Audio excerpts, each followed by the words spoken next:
बाहरी राज्यों से आने वाले वाहनों को लेकर उत्तराखंड सरकार ने एक बड़ा फैसला लिया है। दरअसल उत्तराखंड में पर्यावरण संरक्षण और प्रदूषण नियंत्रण को बढ़ावा देने के उद्देश्य से राज्य सरकार ने बाहरी राज्यों से आने वाले वाहनों पर ग्रीन टैक्स लगाने का फैसला लिया है। इस मामले को लेकर परिवहन विभाग के अधिकारियों ने कहा है कि ये व्यवस्था दिसंबर महीने से लागू की जाएगी। इस टैक्स का उद्देश्य राज्य की स्वच्छता, पर्यावरणीय संतुलन और प्रदूषण पर नियंत्रण सुनिश्चित करना होगा।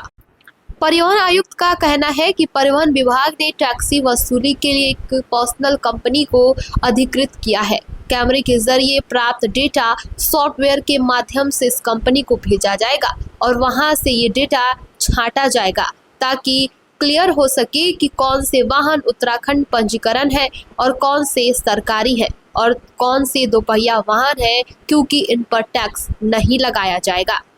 ग्रीन टैक्स के दरों की बात करें तो इसके तहत छोटे वाहनों पर 80, छोटे मालवाहक वाहनों पर 250, बसों पर 140 और ट्रकों पर उसके वजन के अनुसार 120 से 700 तक का टैक्स लगाया जाएगा।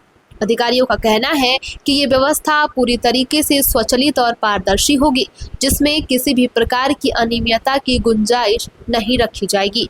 राज्य सरकार को उम्मीद है कि इससे न केवल राजस्व में भारी वृद्धि होगी, बल्कि पर्यावरणीय संतुलन बनाए रखने में मददगार भी साबित होगी। अब आपके मन में भी सवाल उठ रहा होगा कि आखिर ये ग्रीन टैक्स क्या होता है। तो आपको बता दें कि ग्रीन टैक्स एक प्रकार का कर है जो प्रदूषण फैलाने वाली वस्तुओं और गतिविधियों पर लगाया जाता है।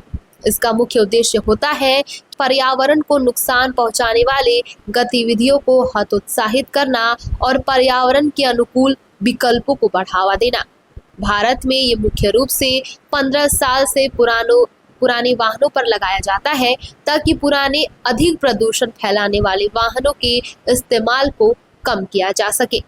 इसी के साथ आपको बता दें कि उत्तराखंड सरकार का ये कदम पर्यटन और पर्यावरण संरक्षण के बीच संतुलित दिशा मेंटेन करने का एक महत्वपूर्ण प्रयास माना जा रहा है, क्योंकि राज्य में प्रतिवर्ष लाखों वाहन बाहर से प्रवेश करते हैं, जिनमें प्रदूषण का खतरा बढ़ता है। दिसंबर से लागू होने वाला ये ग्रीन टैक्स इसी चुनौती से निपटने का एक छोटा और अहम प्रयास माना जा रहा है। ग्रीन टैक्स का मुख्य उद्देश्य एक उत्पादक शुल्क के रूप में होता है और इसका कारण होता है पुराने वाहनों को हतोत्साहित करना, राजस्व का उपयोग होना। लागू करने का तरीका होता है कि यह आमतौर पर वाहन के पंजीकरण प्रमाण पत्र के नवीनीकरण के समय लिया जाता है।